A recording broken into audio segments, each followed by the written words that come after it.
Bonjour à tous, ici Adrien. Aujourd'hui on est le samedi 11 mars 2023 et dans cette vidéo nous allons continuer notre petite série sur Proxmox et voir ensemble comment installer Proxmox Backup Server sur un serveur Proxmox Virtual Environment. Alors, depuis quelques années, vous savez que Proxmox a mis à disposition, en plus de sa solution PVE, l'hyperviseur, la solution Proxmox Backup Server que j'appellerai PBS dans cette vidéo, qui va vous permettre de sauvegarder et donc évidemment restaurer facilement des machines virtuelles, les conteneurs, les données qui sont stockées dans les disques durs virtuels des VM. Et l'avantage de PBS par rapport à la fonctionnalité de sauvegarde ici qu'on a dans Proxmox Virtual Environment, c'est qu'on va pouvoir faire de la sauvegarde certes complète, mais incrémentale, différentielle et bénéficier de fonctionnalités intéressantes comme la déduplication. Celles et ceux qui souhaitent utiliser PBS en entreprise pourront même faire des sauvegardes sur des bandes magnétiques, puisque ça gère les lecteurs de cassettes et toutes les fonctionnalités professionnelles qu'on va retrouver dans certaines entreprises. Alors ici, on est quand même dans un cas bien précis, que je vous montre ici, puisque on est avec un seul serveur Proxmox. Ici, on n'est pas dans une configuration d'un cluster, j'ai qu'un seul serveur Proxmox. Et évidemment, installer le serveur Proxmox Backup Server sur un des nœuds PVE de votre cluster, en fait, ce ne sera pas spécialement recommandé. Vous comprenez bien que si on a un hyperviseur du cluster qui vient à tomber en panne, Proxmox Backup Server ne va plus du tout fonctionner.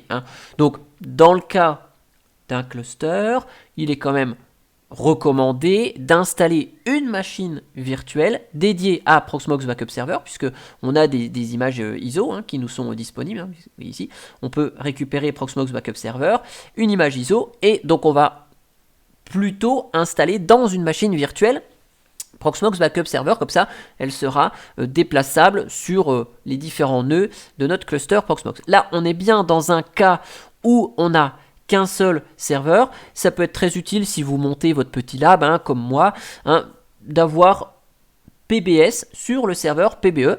Les deux peuvent cohabiter puisque Proxmox Virtual Environment écoute sur le port 8006 et PBS utilise le port 8007. Donc ça peut être relativement pratique si vous voulez réaliser vos sauvegardes sur un disque USB qui est attaché au serveur Proxmox. C'est mon cas personnel, mais vous pouvez bien sûr configurer les sauvegardes sur un stockage en réseau, sur un NAS que vous auriez à côté. Alors certes, la perte du serveur PVE va entraîner la perte de PBS, puisque tout est dessus, mais ça n'impactera pas les sauvegardes, puisque elles seront stockées ailleurs. Et donc si vous réinstallez votre serveur PVE, vous réinstallez Proxmox Backup Server, il suffira juste de raccrocher le stockage des sauvegardes à ce nouveau serveur PBS. Voilà. Alors bien sûr, dernier petit avertissement, le fait d'installer PVE et PBS sur la même machine, c'est que quand vous allez réaliser les mises à jour de votre serveur Proxmox, vous allez pouvoir avoir les mises à jour de PVE et aussi des mises à jour de PBS. Donc dans le cas où vous avez une nouvelle version soit de PVE, soit de PBS, il va falloir quand même se renseigner sur les notes de version et voir quels sont les impacts, notamment lorsque vous aurez une mise à jour majeure d'un des deux outils ou des deux outils. Donc ce qu'on va faire, on va installer notre solution Proxmox Backup Server. Je vais me connecter en SSH sur mon serveur Proxmox ici.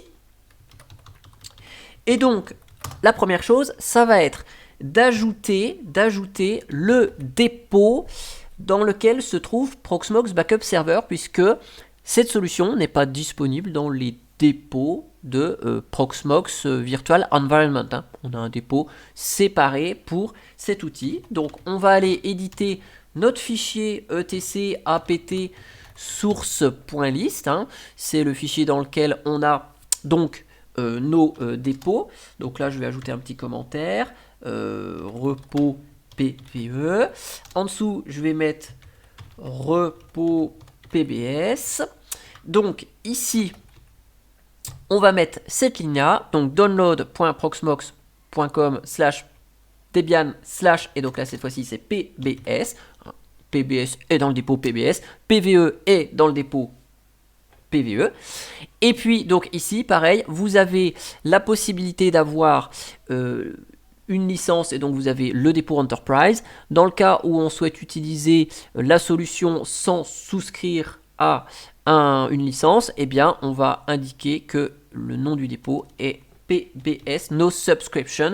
Donc vous voyez, tout est cohérent par rapport à cette ligne PVE. Donc vous pouvez la copier-coller facilement dans l'article linuxtrix.fr que vous aurez dans le descriptif de la vidéo. Je vous mettrai la commande qui va bien pour ajouter cela.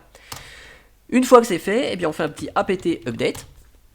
Donc là on va mettre à jour ces informations de paquet sur la machine ici. Donc on a bien le dépôt PBS qui est arrivé ici. Et maintenant on va installer la solution en installant simplement le paquet. Donc apt install le paquet qui s'appelle proxmox-backup. Voilà. Donc là, Proxmox Backup va installer Proxmox Backup Server, la documentation, les traductions, quelques petits outils en plus. Donc on valide ici. Hop. Voilà. Donc si vous installez Proxmox Backup sur une Debian pure souche, ça fonctionne pareil, hein, sauf que vous allez avoir plus de paquets à installer, puisque il y a des paquets qui sont communs entre Proxmox Backup et Proxmox Virtual Environment, hein, notamment tous les paquets qui vous permettent d'afficher et de générer cette interface web. Une fois que c'est installé, eh ben on n'a rien du tout à configurer puisque par défaut, le service se lance automatiquement, il est démarré, il n'y a pas de souci, vous voyez ici, il a créé les liens symboliques, il nous a tout démarré comme il faut. Et donc pour accéder à Proxmox Backup Server, là je vais dupliquer l'onglet, vous allez voir en fait, on a juste à remplacer le port 8006 par le port 8007. Et voilà, donc là on va continuer puisque le certificat est auto-signé. Je me connecte avec l'utilisateur root et le mot de passe, c'est exactement le même mot de passe de root que celui sur lequel je me suis connecté sur PVE et le même en SSH, hein, puisque ici vous voyez que c'est la connexion via PAM, donc l'utilisateur root de la machine.